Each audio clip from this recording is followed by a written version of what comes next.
పాటు ఒక సభను ఏర్పాటు చేయబోతోంది కామారెడ్డిలో.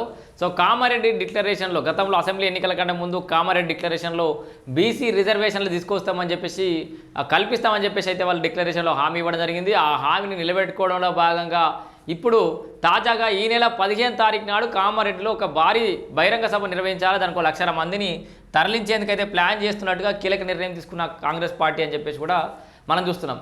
సో ఈ లెక్కన ఆల్రెడీ మీ అందరికీ తెలుసు, స్థానిక సంస్థలకు సంబంధించి ఓటర్లకు సంబంధించిన తుది జాబితా కూడా వెలువడింది. అభ్యంతరాల స్వీకరణ అయిపోయింది, ఓటర్ల లిస్టులు ఫైనల్ అయిపోయినాయి, బూతులు ఫైనల్ అయిపోయినాయి, బూత్ లెవెల్ ఆఫీసర్లకు ట్రైనింగ్ అయిపోయింది, బ్యాలెట్ బాక్స్లు వచ్చేసినాయి, అన్ని డిస్ట్రిబ్యూట్ అయిపోయినాయి, అన్నీ సిద్ధంగా ఉన్నాయి, రెడీ. ఒక్క నోటిఫికేషన్ వడడే లేటు.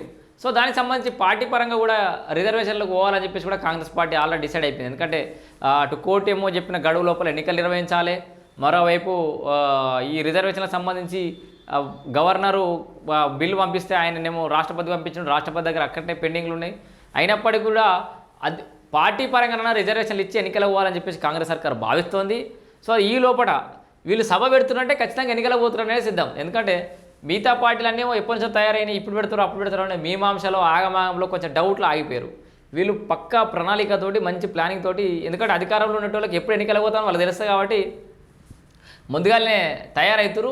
ఫస్ట్ కామారెడ్డిలో ఒక మంచి సభ పెట్టుకొని బీసీలకు సంబంధించిన అంశాన్ని మంచిగా తెలంగాణ సమాజానికి చెప్పి తర్వాత ఎన్నికలు పోదామని ఆలోచిస్తున్నట్టుగా ఈ వార్తను చూస్తే వెళ్తుంది. 15న కామారెడ్డిలో కాంగ్రెస్ సభ 1,00,000 మందితో నిర్వహించేందుకు ప్లాన్, కీలక నిర్ణయం తీసుకున్న పార్టీ.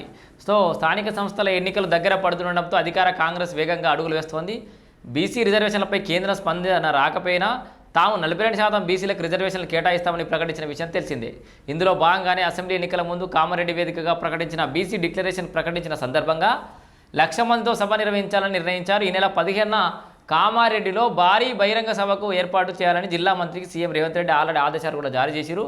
ఇక్కడ చూడండి, అయితే ఈ సభ అనంతరం ఎన్నికల నోటిఫికేషన్ వచ్చే అవకాశం ఉన్నట్లు విశ్లేషకులు అయితే అంచనా వేస్తున్నారు. సో కామారెడ్డి సభ తర్వాత అంటే ఈ నెల 15 తారీఖు నాడు కామారెడ్డి సభ జరగబోతోంది. 15 తారీఖు తర్వాత స్థానిక సంస్థల